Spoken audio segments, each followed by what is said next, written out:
क्या सुनी है तुमने हार 1962 वाली? क्या याद है तुम्हें कहानी अमर होने की जसवंत सिंह रावत वाली? क्या एक बार नाम भी सुना है इस वीर का, या सारी उम्र बस हॉलीवुड बॉलीवुड के कलाकारों के पीछे लगा डाली? नहीं पता। और यही जवाब आम होगा ज्यादातर लोगों का। बस 2-4 मिनट सुन लो इस गाथा को, क्योंकि फिर तुम्हें ही इसे है आगे बढ़ानी। अक्टूबर का महीना, साल 1962। अभी आजादी के बाद महज 15 साल का हुआ था मेरा भारत कि कुछ गिद्ध मंडराने लगे आसमान में नजरें गड़ाए।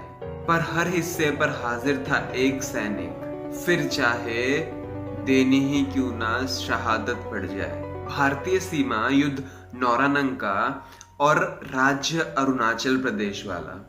चट्टान बन के अड़ गया था वो 4th गढ़वाल राइफल की यूनिट का जाबाज मतवाला।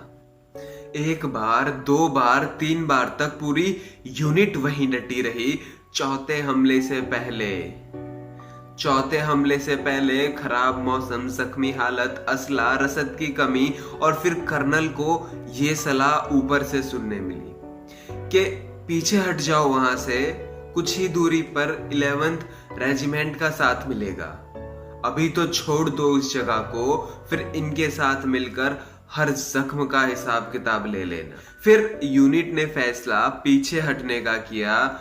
अब छोड़नी थी वो जगह जिसे बचाने के लिए कई वीरों ने अपना बलिदान दिया। पर जसवंत सिंह रावत को कुछ और ही मंजूर था। जब तक चलती है आखिरी सांस, यहीं से लड़ूंगा लड़ाई, 1 इंच का टुकड़ा नहीं जाने दूंगा। और यही वचन भारत माँ को भी दिया।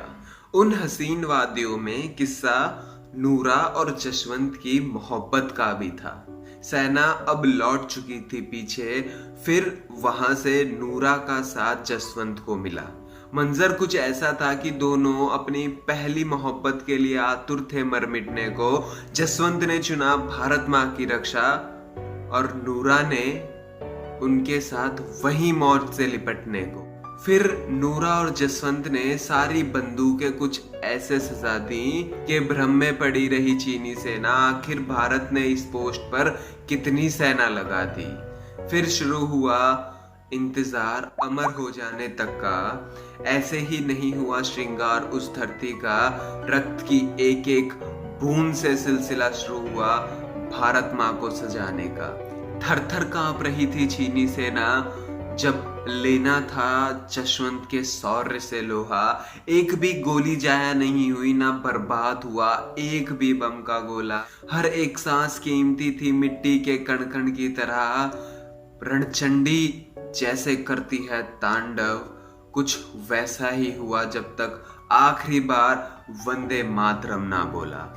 कभी आगे, कभी पीछे, कभी दाएं, कभी बाएं, हर दिशा में प्रताप इस वीर का था गर्जा। 72 घंटे तक, पूरे 72 घंटे तक लड़ी लड़ाई। इस वीर ने अपनी वीर गति को मां भारती का वास्ता देके रोका। अरे नूरा ने भी क्या खूब वादा मोहब्बत का निभा दिया। जसवंत से पहले ही एक ग्रेनेड का सामना करते हुए खुद के शरीर को त्याग दिया।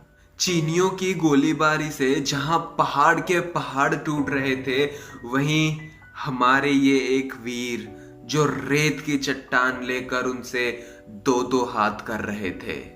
पूरे 72 घंटे चीनियों पर जो काल बन के नाचता रहा, फिर स्वयं महाकाल के उसने दर्शन किए। खूब उतराई होगी भारत माँ उस दिन, जब उसके एक अकेले शेर ने 300 चीनी ढेर किए। वीर गति को प्राप्त होना था और इतिहास में और कुछ सुनहरे पन्ने जोड़ दिए। क्या निराशा से झुकती नहीं होगी माँ भारती की नजर जब देखती होंगी वो इन वीरों को छोड़ के हमने कुछ कलाकार हीरो बना दिए। मैं जानता हूं कि तुम्हें मलाल होगा, दुख और दर्द भी, शायद बहुत सारा गर्व भी होगा। अब दबने मत देना इस कहानी को तुम्हें ही आगे बढ़ाना होगा, इस कहानी को तुम्हें ही आगे बढ़ाना होगा। आज की यही वीडियो थी और उस वीर को याद रखना बहुत जरूरी है जिसने अकेले ने 300 चीनियों को मार गिराया था। जब परिस्थितियां एकदम विकट थी उस समय वो वहां डटा रहा। उस समय 3 दिन तक अरुणाचल प्रदेश को उस अकेले सेनानी ने बचा के रखा था। वो अकेला सैनिक जो काल की तरह गरजा था पूरी चीनी टुकड़ी पे। उसके हौसले के सामने ना खराब मौसम की चली, ना जख्मी हालत से कोई फर्क पड़ा और ना ही कम असला बारूद उसके इरादों को डरा पाया। ऐसे वीरों की वीर गति प्राप्त हो जाने से ही हमारी पृथ्वी का श्रृंगार हुआ है और ऐसे वीरों को हम बिल्कुल भुला नहीं सकते। और अगर हम भूल भी जाते हैं तो कुछ इसी तरह मैं याद दिलाता रहूंगा, अपने इसी अंदाज में फिर से लौटूंगा ऐसी ही कोई महान गाथा या बहुत इंपॉर्टेंट टॉपिक को लेके। तब तक लाइक कीजिए, कमेंट कीजिए कैसे लगा आपको उनका बलिदान और क्या तुम्हारे वर्ड्स हैं आज की जनरेशन को लेके कि हम क्यों भूल चुके हैं ऐसे लोगों को और क्यों सिर्फ हमें कुछ कलाकारों के ही नाम याद हैं जिन्हें हम हीरो भी कहते हैं। शेयर कीजिए इस वीडियो को जितना ज्यादा कर सको, हर किसी को इस वीर के बारे में जरूर पता होना चाहिए। और जाते जाते कमेंट जरूर कर देना। यही मिलेंगे आकाश की बात राष्ट्र के साथ में। तब तक के लिए जय हिंद, जय भारत।